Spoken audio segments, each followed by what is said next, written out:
Buenas con todos, el día de hoy vamos a elaborar dos argumentos para, en alguna medida, intentar demostrar la inexistencia de Dios. Intentar, ¿por qué? Porque todo argumento puede ser refutado y todo argumento puede ser contrastado. Así que a partir de ello, simplemente estos son pequeños argumentos elaborados de manera personal en algunos de mis escritos, como una forma de dar a comprender la inexistencia de los dioses y en especial del Dios cristiano. Comencemos. Partamos de algunos pequeños conceptos de lógica que van a ser muy claros y sencillos para que el público en general los pueda entender. Como decía el filósofo español Ortega y Gasset, la claridad es la cortesía del filósofo. Yo creo que una persona que quiere transmitir un mensaje tiene que ser claro, tiene que ser sencillo para que los demás entiendan, para que el público en general entienda. No tienes por qué utilizar palabras técnicas o rebuscadas. Sin embargo, lo que les voy a pedir en este instante es mucha abstracción, porque se va a extraer bastante en los argumentos. Vamos a comenzar, son dos argumentos. Vamos a comenzar primero el más simple y de ahí ir un poquito el más complejo. Aunque ambos son un poco complejos, pero lo voy a intentar explicar de una manera muy sencilla y con un léxico muy ameno, para que se pueda transmitir de manera correcta el mensaje. Partamos de esto. El primer argumento dice así. Los argumentos están estructurados de manera así sencilla. Agarramos dos premisas y una conclusión. Así es como se elabora un argumento muchas veces en filosofía. Es un ejemplo, el ejemplo más típico. Las estructuras de un argumento es así: premisas y conclusiones. Ahora, yo lo he elaborado así. La primera premisa es esta: el hombre libre es independiente. El hombre libre es independiente. Ahora, yo te hago una pregunta. El hombre libre, hay cosas que están allegadas a otras, que no se las puede hablar a esas cosas si es que no se habla de las otras también. Por ejemplo, yo no te puedo hablar de tejidos, si es que no te he hablado primero de células. ¿Por qué? Porque las células van a dar origen a los tejidos. Las células es la unión de tejidos, la concatenación de tejidos. O sea, a partir de ello, para hablar de tejidos tenemos que hablar de células. O sea, como que no se puede desligar una cosa de la otra. Lo mismo, si yo te hablo de libertad, por ende también te hablo de independencia. Un sujeto libre, por ende, por lógica, por razona, también es un sujeto independiente. Ahora, si tenemos como una especie de sinonimia, aunque exactamente no son iguales, pero una especie de sinonimia, el hombre libre es independiente, porque si te lo ves de una manera jerárquica, la libertad tal vez esté en un plano un poco más arriba que la independencia. Pero a ver, partamos de esa primera premisa. El hombre libre es independiente. Segunda premisa. El hombre independiente es libre de creencias. ¿Por qué? ¿Tú te imaginas a un hombre libre y siendo atado psicológicamente a sus creencias? No. Las creencias, por lo tanto, ¿qué te hacen? ¿Dependiente o independiente? Dependiente, ¿verdad? Por eso que el hombre libre es independiente, primera premisa. Segunda premisa, el hombre independiente no tiene creencias. El hombre independiente no tiene creencias. Y la conclusión, la inferencia o razonamiento que podemos sacar a partir de ello es que el hombre libre tampoco tiene creencias, porque hemos hecho una similitud entre independencia y libertad. Es por eso que yo no puedo tener creencias en dioses. ¿Por qué? Porque limitan mi libertad. Muy aparte de limitar mi libertad, limitan mi vida. Y yo creo que la vida es lo más preciado que uno puede tener. La vida es lo más valioso que uno puede tener. Todo lo que entiendes en el mundo es a partir de la vida, de tu vida. Todo lo que comprendes a tu alrededor es desde tu perspectiva, desde tu vida. A esa corriente que pone la vida sobre todas las cosas se le conoce como el vitalismo. Aquellos que comprenden que entregar tu tiempo a los demás, a alguien o a algo como por ejemplo educar, leer un libro o algo, es entregar pedacitos o fragmentos de tu vida que jamás van a regresar. Te juro que la edad que tienes hoy en día nunca más la vas a volver a tener. ¿Por qué? Porque nuestro tiempo es finito. No existe una vida más allá de esta. Ya, ese es el primer argumento. Espero que lo hayan captado. Recuerden que el hombre libre también es libre de creencias. Por ende es un hombre más satisfecho, es un hombre más saludable, es un hombre más de voluntad de poder. Saludable en el sentido mental, no se va a enfermar. En el sentido mental es más sano, más vital, con más fuerza, más vigorosidad, más vigoroso, más valiente.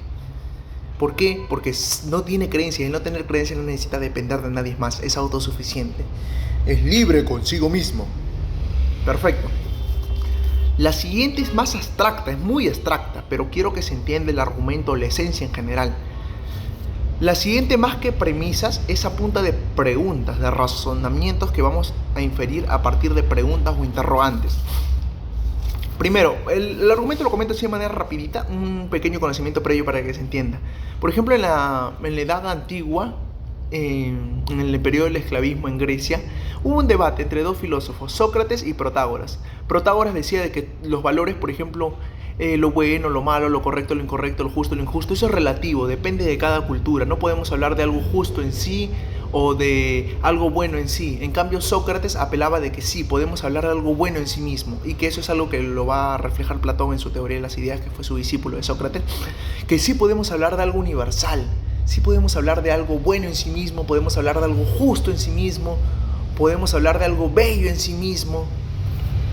O sea que mientras, por un lado, Protágoras apelaba a cuestiones más relativas, que todo es cambiante, Sócrates apelaba más a la universalidad, de que sí podemos hablar de cosas buenas en sí mismas y por sí mismas. Así las menciona, por ejemplo, Platón en el libro de la República. A ver, ya tenemos estos conceptos previos, ahora sí, vamos con el argumento. El argumento dice así. Primero, yo te hago la pregunta, la interrogante. ¿Qué es más real? ¿Aquello que puede definirse o aquello que no puede definirse? O sea, ¿qué se aproxima más a lo real, a lo verdadero? ¿Qué se aproxima más a lo verdadero, por ejemplo? ¿Qué es más verdadero? ¿Aquello que puede definirse o aquello que no puede definirse? Estoy haciendo una similitud entre real y verdadero, pero ahorita voy a explicar ello. A ver, ¿qué es más verdadero? ¿Aquello que puede definirse o aquello que no puede definirse? La respuesta sería aquello que puede definirse, ¿verdad? ¿Por qué? Porque, por ejemplo, mira, yo agarro y te defino, ¿sabes qué? ¿Qué es el amor? No hay una definición única, múltiple, inmutable. Es muy complejo explicar eso. De repente, yo no puedo definir ello. El amor es algo indefinible. Pero si yo te defino, dime una célula. La célula es la mínima unidad de todo ser vivo. Para que todo ser vivo pueda ser considerado realmente que tiene vida, tiene que partir de la célula. Eso es una célula, mínima unidad de todo ser vivo. ¿Ya ves? Por ejemplo, si yo te digo, ¿qué es un aminoácido? Un aminoácido es la unidad estructural básica de una proteína. O sea, ¡pum! O sea, ya tienes el concepto, la definición. Pero no pasa eso con el amor, con la belleza, con la justicia y demás. Ese es el primer argumento. Mira, ¿qué es más real? ¿Aquello que puede definirse o aquello que no puede definirse? ¿Qué es más verdadero? ¿Aquello que puede definirse o aquello que no puede definirse? Y la respuesta es, lo más verdadero es aquello que puede definirse. Por ejemplo, yo no puedo saber qué es el amor. Por lo tanto, es en alguna medida como que tiene menos jerarquía, porque es menos verdadero. No puede. En cambio, una célula puede definirse. Aparte de que puede definirse una célula, tiene unidad de medida. Por ejemplo, yo puedo medir la bacteria en una unidad muy pequeñita, conocida como micrómetros. Micrómetros. En cambio, yo no puedo pesar 3 kilos de alegría, dame 4 kilos de tristeza, dame 3 gramos de amor. No puedo. No puedo. Por eso, lo más verdadero es aquello que puede definirse. ¿Por qué? Porque si puede definirse, puede explicarse. Y si puede explicarse, es porque forma parte de la realidad. A ver, lo más verdadero es aquello que puede definirse. Lo menos verdadero es aquello que no puede definirse. Ahora, vamos con otra cosa. ¿Qué es más verdadero? ¿Qué es más real? ¿Aquello que tiene una tendencia a lo universal o aquello que tiene una tendencia a lo relativo, interpretativo? Partamos con el mismo concepto en antes para no salirnos del ejemplo. Si yo te digo, defíneme el amor, ¿eso tiene una tendencia más a lo universal o una tendencia más a lo relativo, interpretativo? Lo último, ¿verdad? Porque no hay una definición única de amor. Es más relativa la definición de amor. Para algunos puede ser una decisión, para otros un sentimiento. Por ejemplo, hablar del amor en filosofía es muy extenso porque dan múltiples definiciones. Por ejemplo, para Schopenhauer el amor en el fondo también es dolor y sufrimiento. Porque Schopenhauer decía que amar es como dos erizos en el invierno. Dos erizos en el invierno, cuando se acurrucan los unos a los otros para darse calor, no pueden acercarse mucho porque con sus espinas terminarían hiriéndose, lastimándose. Y así, algo así es amar. El que ama más termina sufriendo más. Y por eso que todo amor termina en tragedia, dolor y sufrimiento, decía Schopenhauer. Pero bueno, ese es otro tema. El tema del amor es muy complejo, muy complejo. Podríamos hacer una clase de 2, 3, 4 horas y aún así quedarnos pequeña la clase. Pero bueno, o sea, partamos del argumento, aquello que tiene una tendencia más a lo universal, más a lo verdadero, más a lo en sí mismo, ¿Es aquello universal o aquello que tiene tendencia a lo interpretativo o relativo? Aquello que tiene tendencia a lo universal, ¿verdad? Eso es lo más verdadero. El amor no. El amor tiene más tendencia a lo interpretativo, a lo relativo. Por lo tanto, ¿qué podemos concluir a partir de ello? Que es menos universal hablar del amor. Que es menos universal hablar del amor, de la belleza, porque eso tiene más tendencia a lo relativo, a lo interpretativo. Pero si yo te hablo de célula, partamos del ejemplo en antes, mínima unidad de todo ser vivo tiene más tendencia a lo universal. Si yo te digo la tabla periódica, hidrógeno, helio, litio, berilio, boro, carbono, nitrógeno, oxígeno, flúor, neón, sodio, magnesio, así, etcétera, etcétera. Eso, tabla periódica, universalmente todos lo comprenden. Es decir, en todo el planeta Tierra va a ser la misma tabla periódica, los mismos elementos, hidrógeno, helio, litio, berilio, lo que cambia es el significante, pero no el significado. Pero al final nos referimos a la misma cosa. A partir de ello hemos hecho dos conclusiones. Primero, lo más verdadero es aquello que puede definirse. Lo más verdadero es aquello que apela más a lo universal. Ahora, a partir de ello, yo una vez cuando podemos concluir esto, ese es el argumento para demostrar la inexistencia de Dios. Podemos concluir ello. Mira lo que vamos a concluir. Una vez cuando yo debatí con una persona religiosa, ella me dijo, Dios existe, y yo soy una persona que ve muchos animes. Yo sé que tú has visto este anime, de repente es muy conocido. Es un anime muy conocido de manera universal, que por cultura general creo que todos los deben haber visto. El anime se llama Dragon Ball, pero ¿te suena el personaje Goku? ¿Te suena? ¿Qué es más universal a partir de todo lo que hemos planteado? Aquello que puede definirse, ¿verdad? Aquello que apela más a lo universal, a lo absoluto. A diferencia de aquello que apela más a lo interpretativo, eso no. Eso es más relativo. Eso no puede definirse, eso es indefinible. No, al no tener una definición fija es menos verdadero. Si yo pongo la comparación entre Goku, el personaje de Dragon Ball, y Dios, ¿quién podría definirse? Goku, hijo de Bardo, puedo definirlo. Es hijo de Jin, es un Super Saiyajin, el primero en transformarse en Super Saiyajin el primero en la serie, en el anime, el primero en transformarse en Super Saiyajin. Puedo definir a Goku también como, por así decirlo, el personaje principal de Dragon Ball. Puedo definir a Goku como un creador, el que lo creó fue Akira Toriyama. O sea, puedo definir a Goku. Goku tiene definición, por lo tanto apela, tiene una carga, una mayor jerarquía hacia lo universal.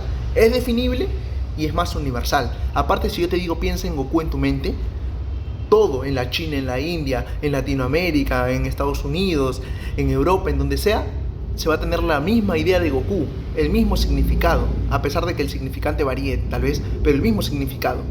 El significante me refiero a la estructura de, por ejemplo, hablar. No es lo mismo decir dog que perro. Uno está en inglés y el otro en español, pero los dos tienen la misma idea de perro.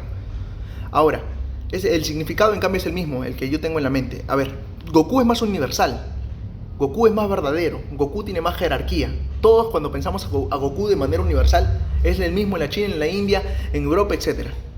En cambio, cuando yo te hablo de Dios, ¿tú crees que cuando yo te hablo de Dios, qué es Dios? Es más relativo, ¿verdad? Tiene una menor jerarquía. Y al tener una menor jerarquía es más relativo, más interpretativo. Cuando yo te hablo de Dios, o incluso cuando los mismos se reúnen en una congregación, por ejemplo, ponen cualquier nombre, un testigo de Jehová o cualquier nombre, un mormón, lo que sea, se reúnen en una congregación y dicen, hay que rezar, hay que orar a nuestro Dios. ¿Tú crees que todos en la misma cabeza están pensando al mismo Dios? Algunos lo están pensando barbón, otros de repente lo están pensando como un ser, ¿sabes qué?, que no tiene cuerpo. Otros lo están pensando porque es puro espíritu, dicen supuestamente algunos, y otros lo están pensando como un Dios con cuerpo, un Dios más humano. Otros no, otros de repente lo piensan tal vez como una especie extraterrestre. No todos tienen la misma idea de Dios, a pesar de pertenecer a la misma congregación. Es por eso que Dios, la idea de Dios, es más que todo interpretativa, relativa. Por lo tanto es menos verdadero y más real. Por lo tanto hay más probabilidades de que Goku exista realmente que Dios. A partir de ello ese es el argumento. Lo más real es aquello que puede definirse, es lo que apela más a lo universal. Y lo menos real es aquello que apela a lo más interpretativo, a lo más relativo. Por lo tanto hay más probabilidades de que Goku existe si lo vemos desde un punto de vista estadístico, matemático, porque es más universal y porque puede definirse. En cambio Dios tiene una definición más múltiple, es más interpretativo y relativo. Hay menos probabilidades de que exista y en alguna medida no puede definirse porque no tiene una definición múltiple. Es más que todo indefinible muchas veces. Eso sería el argumento con respecto a la elaboración de la inexistencia de Dios. Me lo puedes dejar en los comentarios si tienes alguna duda, algún interrogante, y siempre con respeto, por favor. Eso sería todo.